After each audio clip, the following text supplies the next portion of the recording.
que de celui de passer l'éternité au ciel avec le Seigneur.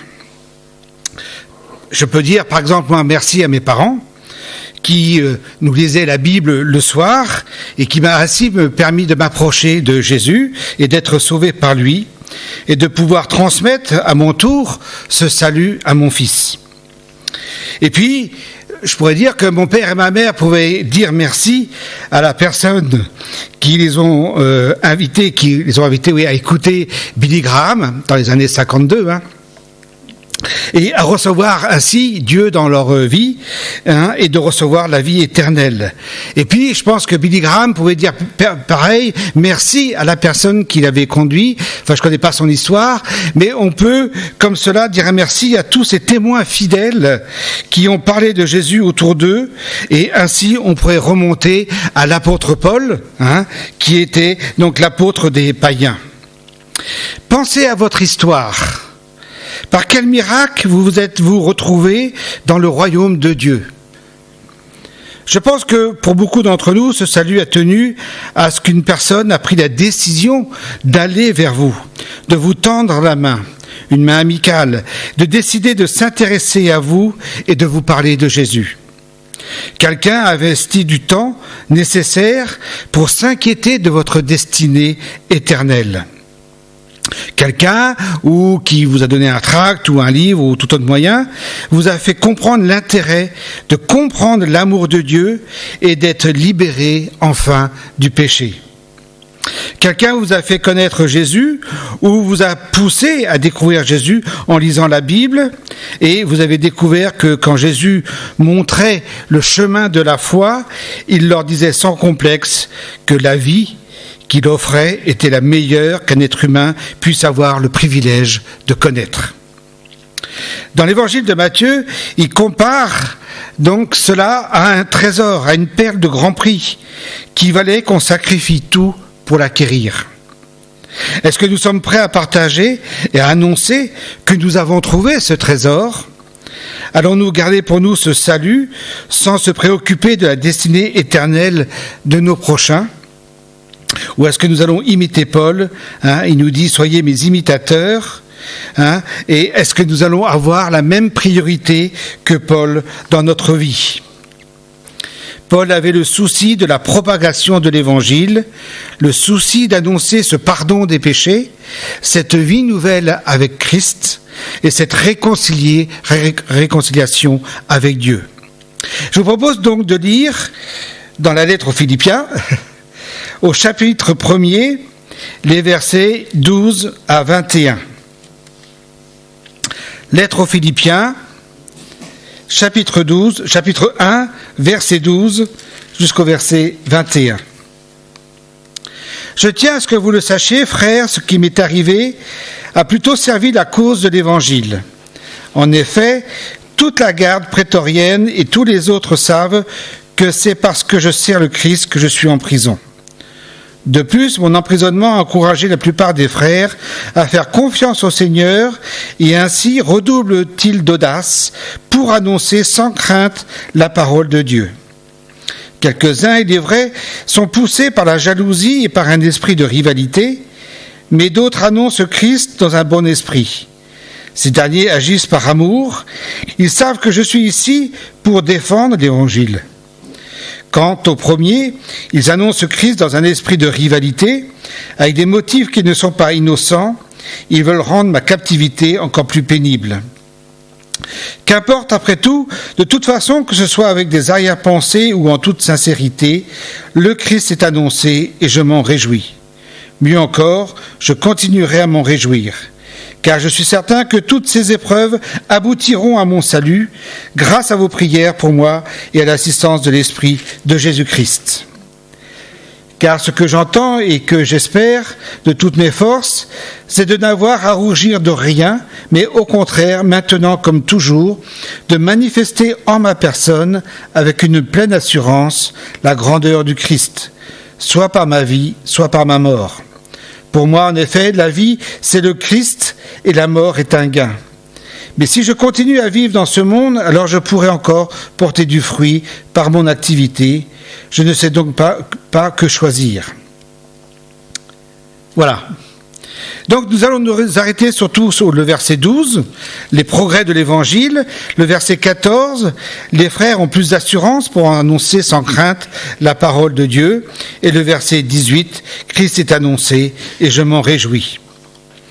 Donc Paul cherche à rassurer les Philippiens concernant son ministère et les circonstances semblent difficiles, mais il n'est pas amer ni découragé, mais il voulait profiter de cette occasion pour enseigner à ses amis qu'avec Dieu, rien n'arrive par hasard.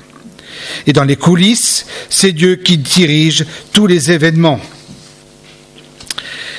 Donc c'est l'empereur César Auguste qui avait créé cette armée d'élite composé de 10 000 hommes qui étaient répartis dans tous les endroits stratégiques de Rome afin d'y maintenir la paix, la garde prétorienne.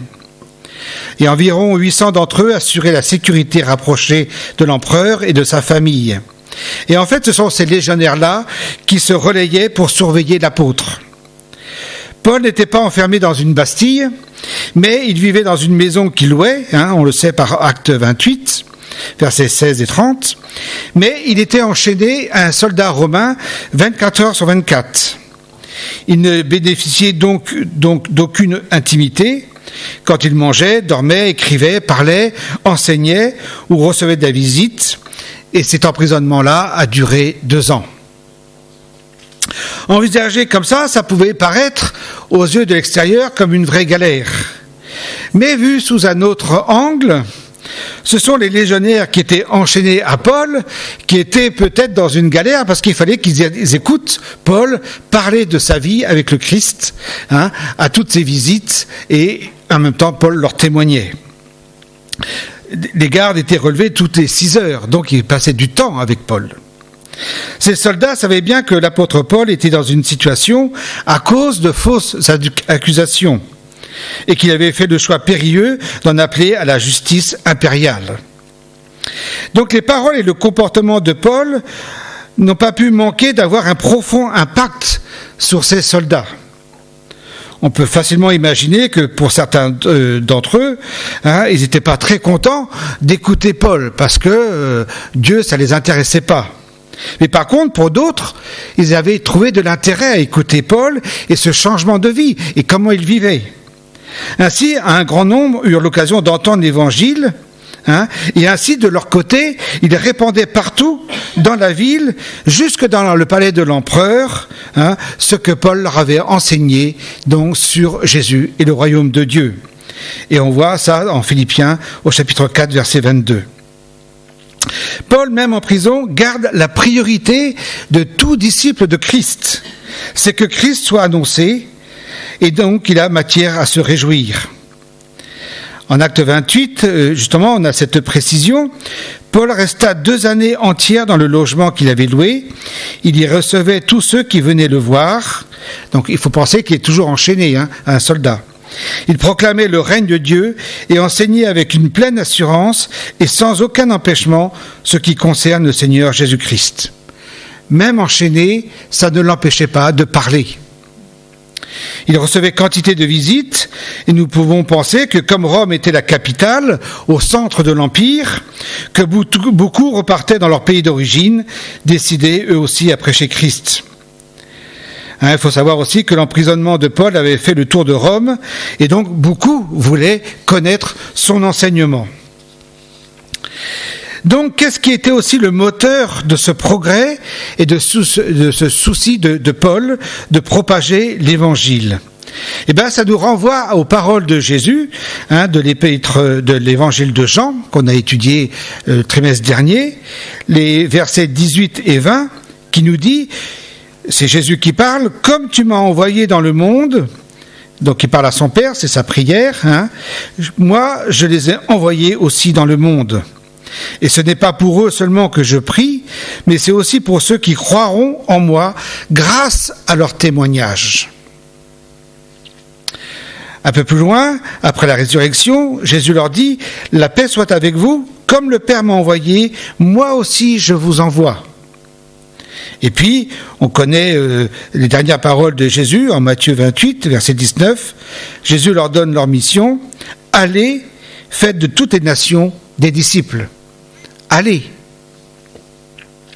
Donc, durant son ministère de terrestre, Jésus avait formé ses disciples et ils les avait d'ailleurs appelés apôtres, qui veut dire envoyés, et il les avait envoyés proclamer l'approche du royaume de Dieu, qui est Jésus.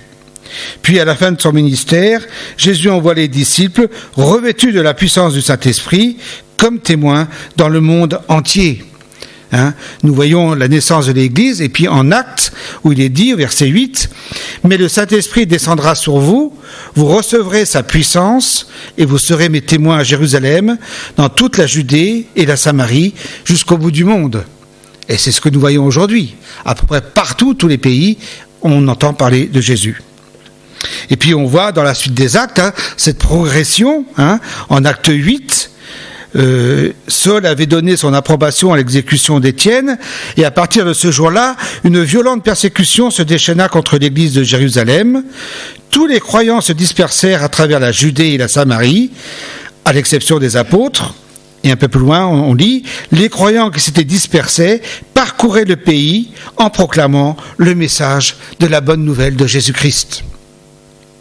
Et puis on voit toujours un peu plus loin dans les actes, acte 19, Paul, après avoir traversé la région montagneuse d'Asie mineure, descendit à Éphèse. Paul prit à part les disciples qu'il continua d'enseigner tous les jours dans l'école d'un nommé Tyrannus. Cela dura 2 ans, si bien que tous les habitants de la province d'Asie, tant juifs que grecs, entendirent la parole du Seigneur. Et c'est ainsi que la parole du Seigneur se répandait de plus en plus grâce à la puissance du Seigneur. Voilà, donc nous sommes dans cette lignée de disciples de tous les temps. Chaque génération a la responsabilité d'évangéliser ses contemporains. Jésus a appelé, formé des disciples pour une tâche, de continuer son œuvre après son retour auprès du Père. Alors, qu'est-ce qu'un disciple ? Un disciple, on peut en faire un portrait, c'est quelqu'un qui suit le Christ. Et qui va prolonger son œuvre. C'est quelqu'un qui suit son enseignement, qui suit son expérience et qui trouve cela tellement super qu'il a envie de le raconter à tout le monde. C'est quelqu'un qui vit la vie que Jésus lui communique et annonce cette nouvelle aux autres. C'est quelqu'un qui se laisse transformer par Jésus et accomplit les œuvres de Jésus, notamment l'annonce du salut et du royaume de Dieu. C'est quelqu'un qui suit Jésus, qui imite Jésus et cherche à lui obéir et qui est prêt à vivre selon Jésus et donc différemment des gens du monde. Un disciple, c'est quelqu'un qui aime Dieu de tout son cœur et qui est tourné vers l'extérieur comme Jésus l'était. Jésus aimait le Père et il aimait les hommes. Un disciple apprend auprès de Jésus comment se comporter, lui qui aimait tant de tout son cœur Dieu et qui vivait toujours connecté avec lui, aimé aussi, qui allait vers les autres. Donc il y a une autre notion importante qu'il faut bien faire la différence fondamentale entre être un disciple qui invite Jésus dans sa vie et celui qui est invité dans la vie de Jésus. Celui qui invite Jésus dans sa vie continue à vivre pour lui-même. En fait, il invite Jésus dans son planning, lui donne quelques rendez-vous, comme le dimanche matin ou peut-être des fois en semaine. Mais Jésus ne souhaite pas être invité dans nos plans, pour nos vies. Il veut que nous soyons impliqués dans ce que lui veut faire et qu'il fait déjà. Et c'est intéressant de méditer, nous l'avons chanté tout à l'heure, de méditer dans nos prières les 3 premières pétitions du Notre Père. Que ton nom soit sanctifié.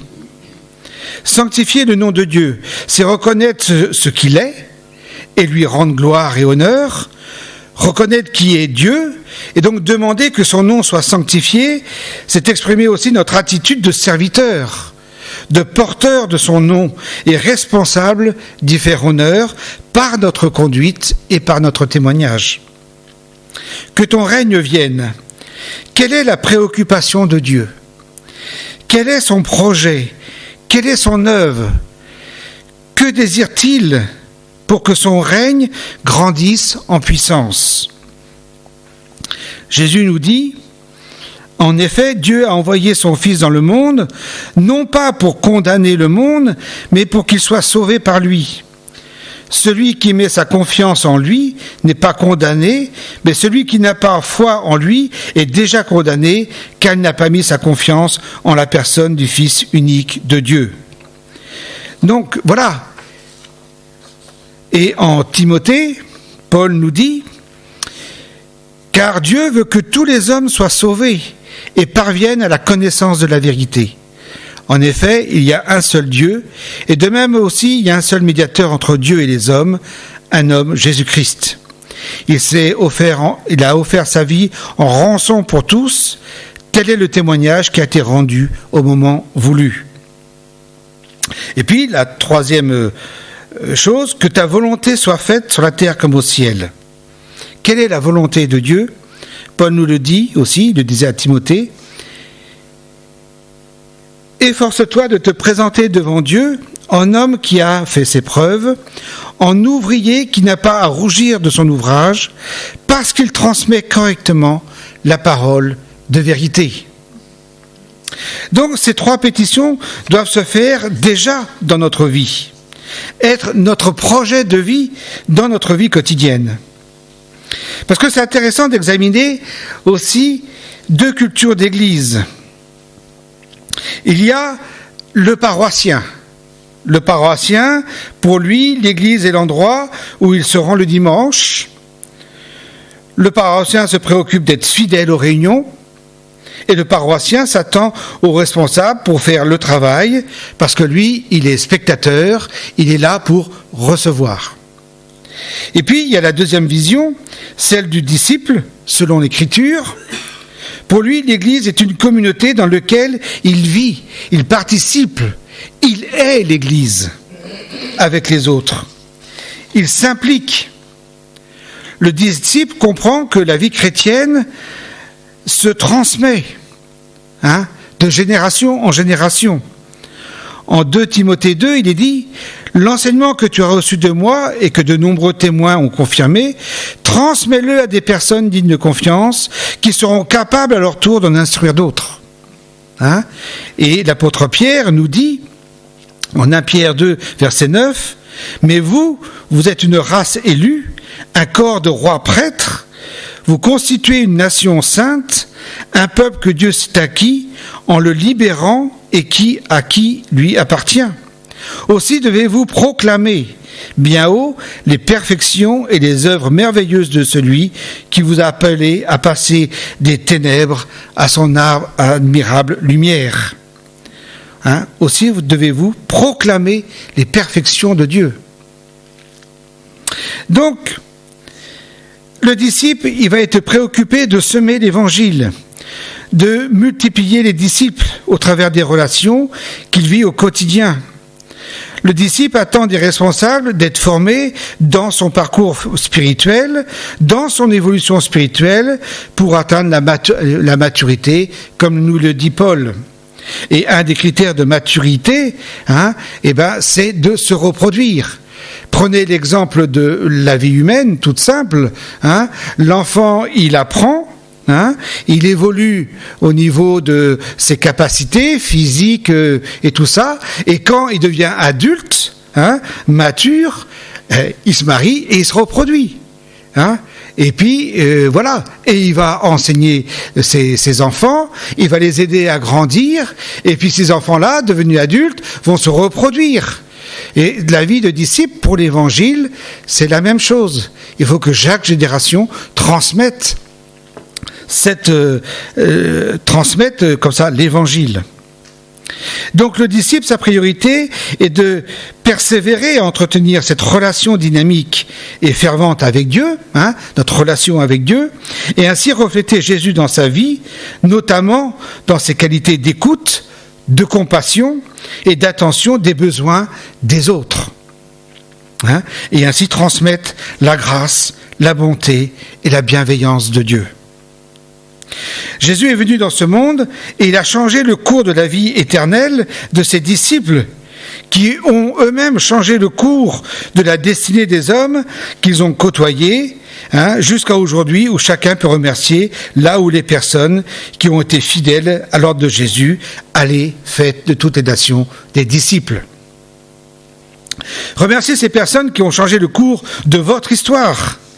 Vous pouvez remercier les personnes qui vous ont invité à recevoir la liberté plutôt que de la condamnation à cause de notre péché. Bien sûr, sans excuser le péché, mais tout le monde a besoin de ce pardon que Dieu nous offre. Tout le monde a besoin de comprendre que Jésus nous a rachetés, qu'il nous a guéris de cette maladie du péché, que tout le monde a besoin de connaître l'amour que seul le Père Céleste peut donner. Chacun peut montrer le chemin de la foi en Christ, remettre sur le droit chemin ceux qui se perdent pour l'éternité, restaurer les cœurs brisés et les aider à progresser dans leur développement spirituel. Donc chacun peut sauver des vies, chacun peut sauver des vies d'une éternité de souffrance, en étant un ouvrier avec Dieu. Donc voulez-vous être ce disciple ? Êtes-vous prêt à laisser une certaine partie de votre confort pour se reconcentrer sur ce qui a un poids éternel ? Voilà, verset 14, Paul nous dit « De plus, mon emprisonnement a encouragé la plupart des frères à faire confiance au Seigneur. Aussi redouble-t-il d'audace pour annoncer sans crainte la parole de Dieu. » Donc on voit que Paul, ce qu'il vit, ce qu'il dit, est l'exemple d'un chrétien courageux et contagieux. Les autres chrétiens sont encouragés par l'exemple de Paul. Il faut bien se dire que les premiers chrétiens furent rapidement persécutés. D'abord au début par les autorités juives, on l'a lu tout à l'heure, puis par les non-croyants, les païens, qui voyaient dans l'Évangile une menace pour leur religion et leur façon de vivre. On a l'exemple, par exemple, à Éphèse, où il y avait tout un commerce au niveau des faux dieux et des déesses, et ça allait remettre en question leur business. Donc avant que Paul ne soit emprisonné, beaucoup quand même de chrétiens restaient quand même timides par les circonstances qu'il y avait. Et puis peut-être qu'aussi certains étaient intimidés parce que Paul avait une belle éloquence. Alors ils se disaient, ouais, mais nous on n'y arrivera jamais, on n'est pas comme lui, on n'est pas Paul. Mais voilà, avec les voies romaines, puis tout ce commerce qu'il y avait, les croyants ont rapidement appris comment Dieu s'était servi des circonstances affligeante de l'apôtre et combien il demeurait courageux et fidèle à Jésus-Christ et qui témoignait donc à ses soldats. C'est des soldats qui n'étaient pas des intellectuels. À l'époque, non, c'était plutôt des brutes. Et quand ils ont vu que donc ces soldats annonçaient eux-mêmes l'évangile, ça a donné du courage. C'est vrai que le caractère exceptionnel de la vie de Paul et son histoire unique a dû inciter ces geôliers quand même à examiner sa vie. Parce que c'est bien beau de témoigner, mais il faut que ça se reflète dans notre vie. Et donc ils ont dû examiner sa vie sur toutes les coutures pour voir si ce qu'il disait était vrai, si son témoignage était crédible. Parce que si sa conduite n'allait pas avec son témoignage, s'il y avait des gestes d'impatience ou d'irritation, le témoignage n'aurait servi à rien. Et ses inconséquences auraient été vite connues dans le monde extérieur. Mais la sincérité de l'apôtre et l'harmonie entre sa vie et son témoignage, rendue à la grâce de Dieu, a dû être efficace parce qu'on voit que des soldats se sont convertis. Donc, au milieu d'une situation tragique, l'apôtre Paul est un exemple de joie, de contentement, de paix.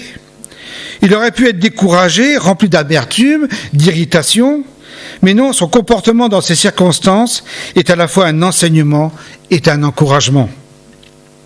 Alors, ses qualités n'étaient évidemment pas basées sur son confort, parce que être enchaîné à quelqu'un, c'est quand même pas joyeux. Sa liberté, il n'avait pas de liberté. Ses possessions, il n'avait rien. Sa réputation ou son prestige, d'entrer en prison, c'est pas tellement une gloire. Mais voilà, ses qualités dépendaient de sa satisfaction à voir la propagation de la bonne nouvelle et surtout de sa confiance en un Dieu qui est souverain et qui est bienveillant. Alors, c'est un double paradoxe, parce que Paul est enchaîné, mais l'Évangile jouit d'une grande liberté, et les chrétiens sont libérés de leurs craintes. Donc ces pensées encourageaient d'autres chrétiens à tenir bon, sans craindre la prison. Ils ont reçu le témoignage de Paul comme un coup de fouet, et leur timidité s'est évanouie. Paul nous donne un exemple de sa motivation en Acte 20, verset 24, quand il nous dit « Mais je ne fais aucun cas de ma vie, comme si elle m'était précieuse, pourvu que j'accomplisse avec joie ma course et le ministère que j'ai reçu du Seigneur Jésus. Rendre témoignage à la bonne nouvelle de la grâce de Dieu. » Paul dira « Les circonstances que je traverse, c'est vrai qu'elles sont pénibles, c'est vrai qu'elles sont indépendantes de sa volonté. Il est prisonnier, il n'a aucun pouvoir sur elles, et il ne sait pas l'évolution, parce qu'il peut être, à la suite de son procès, soit condamné, soit libéré. Il ne sait pas. Mais il peut dire qu'il a l'assurance que Dieu connaît parfaitement sa situation, qu'il permet ou qu'il commande, même quand des fois c'est Satan qui agit par derrière, mais que Dieu contrôle en permanence, et Dieu peut les faire infléchir d'un côté ou de l'autre. Et qu'il veut, selon un plan d'ensemble, qu'on ne discerne pas, et que Paul ne discernait pas, mais les faire tourner soit à sa bénédiction, soit à celle d'autres personnes. Alors ça faisait reprendre courage à Paul. Lorsque nous sommes plongés dans des difficultés ou exposés peut-être à des persécutions pour la cause de Christ, souvenons-nous des paroles de Paul. Dieu fera certainement sortir du bien de ses souffrances. Nous devons bien constater que nous sommes très facilement influencés par les circonstances que nous traversons. Lorsqu'elles ne sont pas selon notre souhait, nous fixons notre attention sur ce qui nous concerne, sur nous-mêmes, et notre joie s'évapore. Et puis, même parfois, c'est des doutes, c'est des plaintes, c'est l'amertume, c'est la colère qui prend place. Mais Dieu veut nous amener à changer notre attitude face aux événements de notre vie, de telle manière que nous puissions dire, comme l'apôtre Paul, « J'ai appris à être content dans les situations où je me trouve. » Ou bien, pareil, Paul dira en Romains 8, 28, « Nous savons en outre que Dieu fait concourir toutes choses au bien de ceux qui l'aiment, de ceux qui ont été appelés conformément au plan divin. » Donc, que Dieu fait concourir toutes choses au bien de ceux qui aiment le Seigneur. Des fois, c'est un peu dur, mais c'est là qu'on met notre foi en action. Donc, fortifions-nous ainsi de la pensée que Dieu dirige nos circonstances pour sa gloire. Et par exemple, en prison, Paul a pu écrire quelques-unes de ses épîtres, et certaines de ces lettres seront lues par des centaines de millions de chrétiens qui ont été encouragés et fortifiés, et on a toujours ces lettres, et c'est extraordinaire. Comprenons aussi que Dieu permet que nous portions du fruit, même au milieu des circonstances difficiles. Et Paul nous donne ce témoignage en 2 Corinthiens 1, verset 3. « Béni soit Dieu, le Père de notre Seigneur Jésus-Christ, le Père qui est plein de bonté, le Dieu qui réconforte dans toutes les situations. Il nous réconforte dans toutes nos détresses, afin qu'à notre tour, nous soyons capables de réconforter ceux qui passent par toutes sortes de détresse, en leur apportant le réconfort que Dieu nous a apporté. » Voilà à quoi ça peut servir nos circonstances difficiles. Être en bénédiction pour la gloire de Dieu. Dans nos circonstances difficiles, au lieu de tourner nos regards vers notre nombril et s'apitoyer sur notre sort, allons vers ceux qui souffrent et apportons-leur le réconfort du Seigneur. Et je connaissais un aumônier de prison qui avait été abusé sexuellement dans sa jeunesse, avec les conséquences que cela comporte, nous le voyons avec le procès de ce prêtre Bernard Prénat.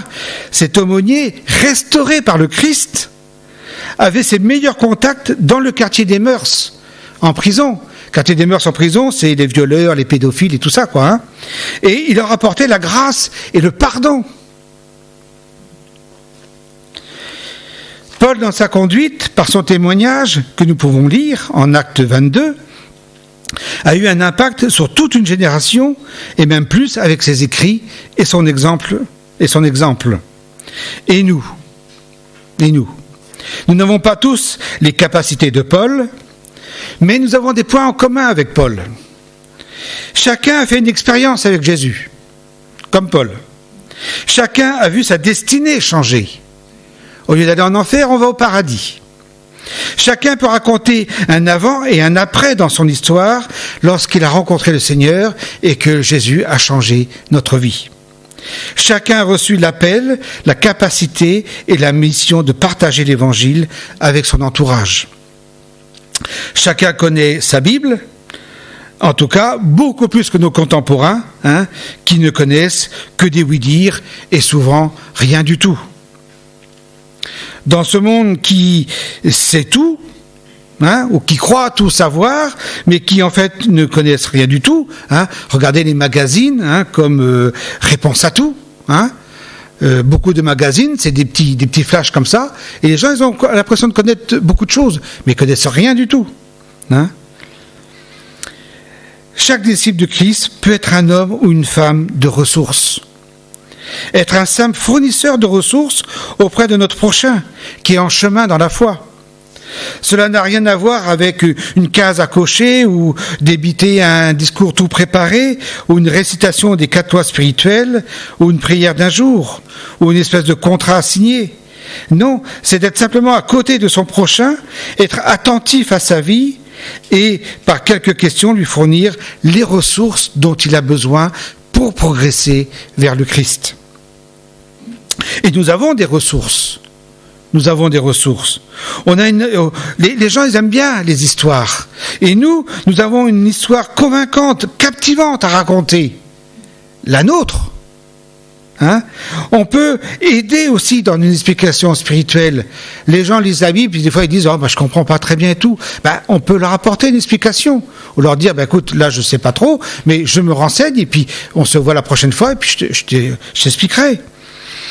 Nous avons la meilleure des ressources, c'est la Bible. Et puis, comme on l'a vu dans la présidence, le Saint-Esprit qui est là aussi, qui nous guide et qui nous rappelle l'enseignement de Jésus. On peut prêter des livres. On peut présenter quelqu'un qui est passé par les mêmes difficultés et qui a un bon témoignage. On peut prêter des films, des vidéos. Il existe des tas d'outils. Mais qu'est-ce qui nous manque ? Qu'est-ce qui nous manque ? Et c'est de prendre le risque.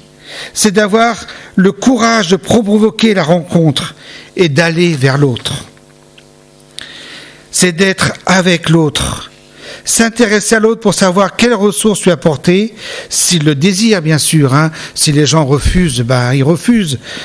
Mais être prêt à l'accompagner sur ce chemin de recherche spirituelle.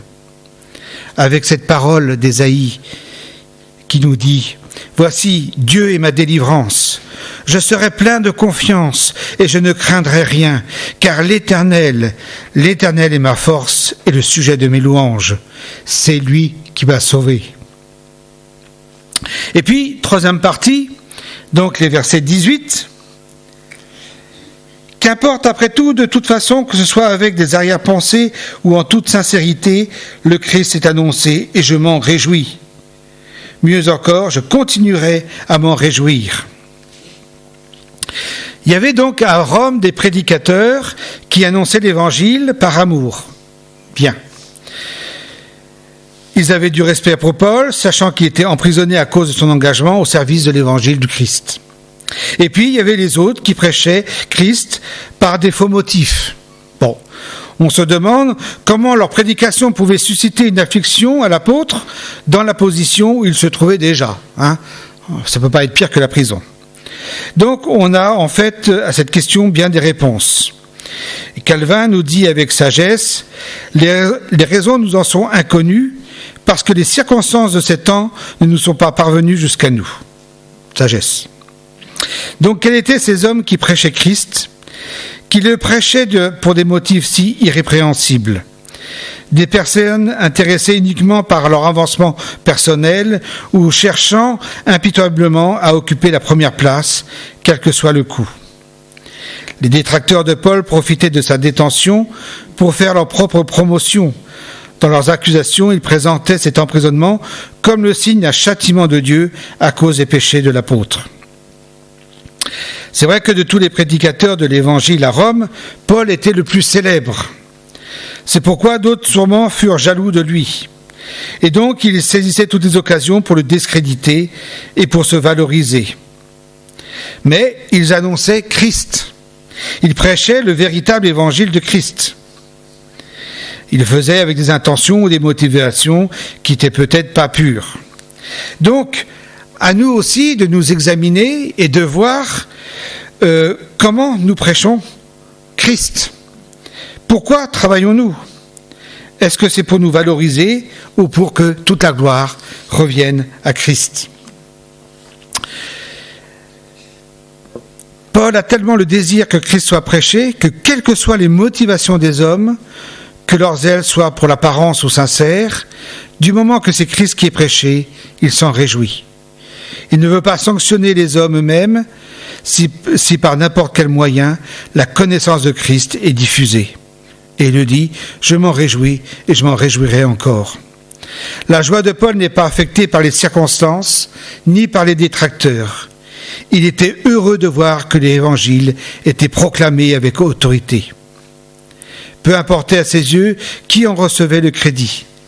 Il supportait calomnies sans amertume envers ses accusateurs, se réjouissant plutôt de ce qu'ils prêchaient l'évangile, même si leur sainteté n'était que de façade. Donc on voit quel glorieux désintéressement, quelle grandeur d'esprit par rapport à l'étroitesse de ceux qui marchandent leur doctrine. Dans un contexte aussi difficile, Paul ne se plaint pas, il ne sollicite pas de pitié. Au contraire, l'apôtre est rempli de joie du Seigneur. Et il invite ses lecteurs à se réjouir aussi et à prendre exemple sur lui. Il avait placé toute affaire au-dessus des questions de personnalité. L'essentiel, c'est que Christ soit prêché. Donc, comme on l'a vu aussi tout à l'heure, tous les croyants ont reçu un ou plusieurs dons, reçu une connaissance de Christ, et avec l'aide du Saint-Esprit, avec une intelligence renouvelée, mais qui varie d'une personne à l'autre. C'est ce qui permet aux églises de fonctionner et d'accomplir leur mission spirituelle là où elles se trouvent. Chacun doit utiliser ses talents, ses capacités, ses facultés pour l'œuvre de Jésus. Dans une autre épître, Paul dit que l'exercice des dons doit se faire avec amour, qu'il qualifie de patient, de bonté, qu'il n'est pas envieux, qu'il ne cherche pas à se faire valoir et qu'il ne s'enfle pas d'orgueil. Le Christ est annoncé et cela me comble de joie.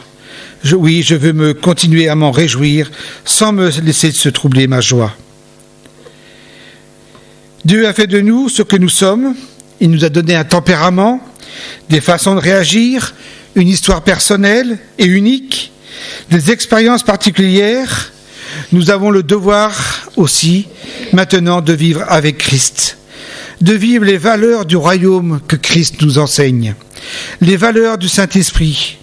Paul nous les rappelle, mais le fruit de l'Esprit Saint, c'est l'amour, la joie, la paix, la patience, l'amabilité, la bonté, la fidélité, la douceur, la maîtrise de soi.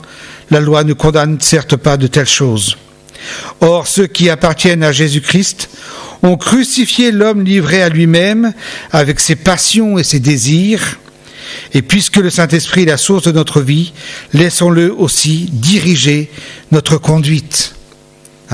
C'est la fin de l'épître aux Galates. Nous avons vu ce que Paul vivait dans sa prison, attaché à un garde, que cela nous fasse réfléchir à notre comportement, nous qui sommes libres dans notre vie de tous les jours. Est-ce que les gens qui nous entourent et nous observent peuvent voir Jésus à travers notre vie ? C'est vrai que nous proclamons facilement « j'ai la paix de Dieu, j'ai la foi en Jésus ». D'accord, alors pourquoi tant d'angoisse dans ta vie ? Pourquoi tant d'amertume ? Pourquoi tu te fais tant de soucis pour différentes petites choses ? Paul devait aller en Espagne et il se retrouve en prison. Il ne se lamente pas sur son sort. Il n'est pas contrarié. Il continue de témoigner, d'écrire. Il ne perd pas son temps dans des rêves, ou dans des « ah, si je pouvais, si... » Il garde son objectif. Le Christ est annoncé. La Bible est remplie d'exemples qui montrent comment Dieu utilise divers types de personnalités pour accomplir ses projets. Regardez le tempérament de Pierre. Il était fougueux. Il avait un franc-parler. Jean, c'est le sentimental. Il mettait sa tête sur la poitrine de Jésus. Nous avons Paul, l'intellectuel. Et puis on a Timothée, le timide. Nous n'avons pas besoin d'être plus doués, plus riches, plus intelligents ou quoi que ce soit de plus ou de moins pour devenir des partenaires avec Dieu pour annoncer l'Évangile. Tout ce qu'il nous reste à faire, c'est de se rendre disponible pour que Dieu nous utilise au quotidien et d'avoir l'objectif de Jésus de bâtir son Église. Et pour cela, c'est d'être son témoin et de raconter les œuvres merveilleuses de Dieu. Chacun de nous peut témoigner de ce que Jésus a fait dans sa vie. Jésus nous appelle à être ses témoins, qu'il est vivant, qu'il transforme les vies, et nous en sommes les preuves vivantes. Nous sommes des témoins de l'amour de Dieu dans un monde malheureux, qui a besoin de lui. Et les gens seront impressionnés de voir notre vie nouvelle, notre joie, notre paix, notre amour et notre intérêt pour eux.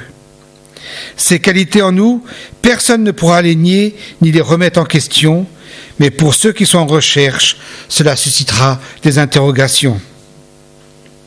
Alors pourquoi apporter notre témoignage ? Parce que Dieu nous en donne l'ordre. Matthieu 28, 19, « Allez dans le monde entier et faites des disciples ». Si nous tenons Jésus-Christ pour le Seigneur de notre vie, cet ordre n'est pas une option, mais c'est du domaine de l'obéissance. Discipline, obéissance.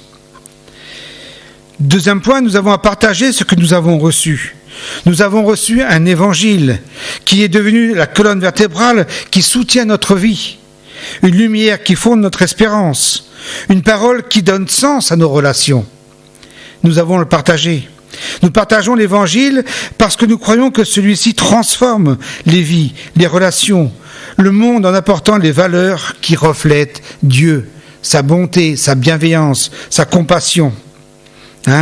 L'écriture est inspirée de Dieu, est utile pour enseigner, réfuter, redresser, apprendre à mener une vie conforme à la volonté de Dieu. Réfléchissez. Quelle serait ma vie sans Dieu ? Quelle serait ma vie si l'Évangile ne m'avait pas été annoncé ? Où serais-je ? Quel avenir j'aurais ? Sommes-nous convaincus que l'Évangile est une puissance qui nous transforme en bien ? Et puis, nous partageons notre témoignage et l'Évangile parce que celui-ci est complètement inconnu. L'immense majorité de la population n'a pas de connaissance de la Bible, ou ils ne connaissent la Bible que par son folklore, ou par le biais des médias qui, dans son ensemble, sont hostiles et déforment la vérité. Et comme disait tout à l'heure Matthieu pour la Sainte Seine, un Dieu qui paye pour nous, pourquoi le refuser ? Mais il faut quand même que les gens entendent aussi ce message pour pouvoir le refuser ou l'accepter en connaissance de cause. Donc il faut l'annoncer. Et puis nous partageons notre témoignage et l'évangile parce que celui-ci sauve les gens de la perdition éternelle. Il faut qu'ils le sachent pour qu'ils puissent prendre position.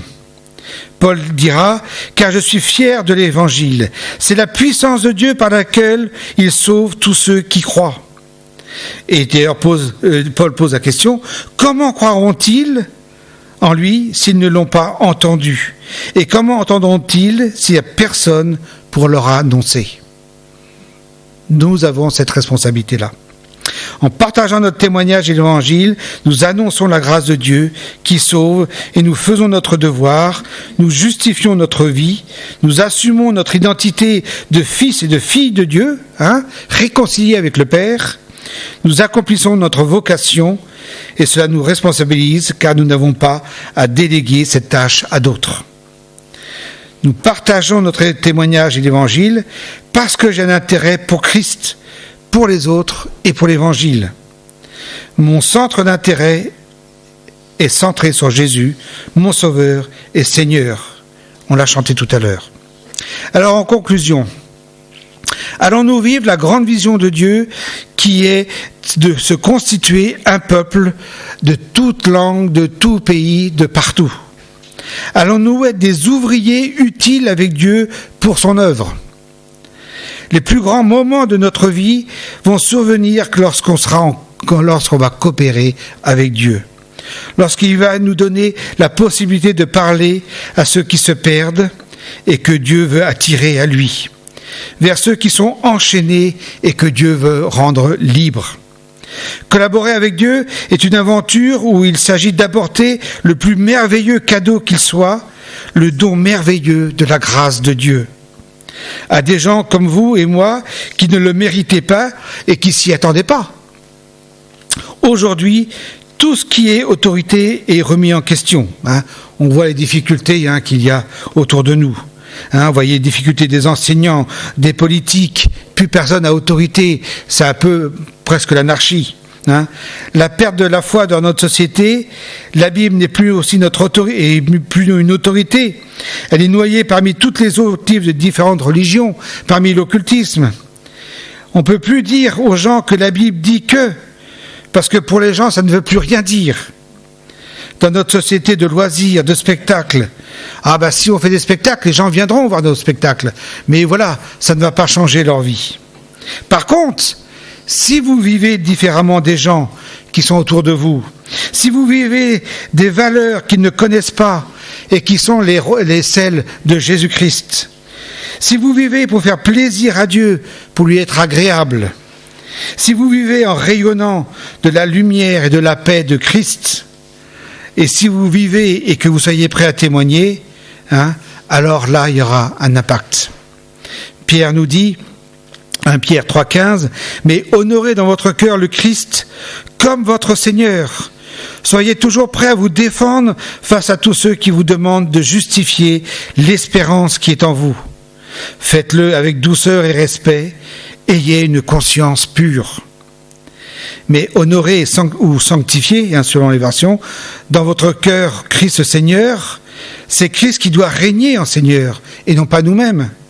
Nous n'avons plus le droit d'agir à notre guise, nous ne sommes plus les maîtres de notre vie, c'est lui, Christ, qui est notre maître. Nous sommes à son service. Nous sommes ses messagers, ses ambassadeurs. Et dans un certain sens, nous sommes ses lèvres et sa langue. Nous avons à donner les paroles de Dieu. Nous sanctifions Dieu devant les autres quand notre conduite les invite et les encourage à se tourner vers Dieu. Donc soyons toujours prêts à témoigner de lui. Le chrétien le plus simple peut et doit toujours être prêt. Non pas à établir les grandes vérités historiques, des faits évangéliques, etc., etc. Ça, c'est à nos théologiens, ou à réfuter toutes les objections que l'incrédule peut opposer à la foi, parce qu'il n'en veut pas. Mais nous sommes là prêts à défendre notre foi envers quiconque nous en demande raison et notre espérance, à dire pourquoi nous, on a placé notre confiance en Christ pour notre vie et pour notre éternité.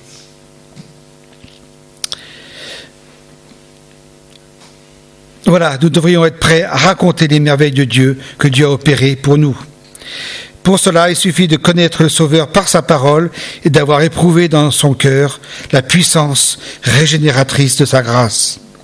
Et le plus souvent, un tel témoignage, simple, sérieux, fondé uniquement sur une vivante expérience, rendue avec douceur et modestie, se trouvera être l'évangélisation la plus vraie, la plus puissante et la plus persuasive. Nous pouvons être des personnes de ressources pour notre prochain. Chaque personne est digne de recevoir l'amour inconditionnel de Dieu. Chaque personne doit savoir qu'il n'est pas obligé de porter tout seul son fardeau, qu'il peut le déposer son fardeau, sa lassitude, ses peines, ses regrets, ses frustrations auprès de Christ, qui promet de marcher avec chacun au quotidien et de l'aider à porter ses fardeaux et lui propose une nouvelle direction qui va donner sens à sa vie. Alors, comme dans la vidéo, en faisant attention à notre conduite, en étant attentifs à l'autre, nous pouvons coopérer avec Jésus qui sauve. Amen.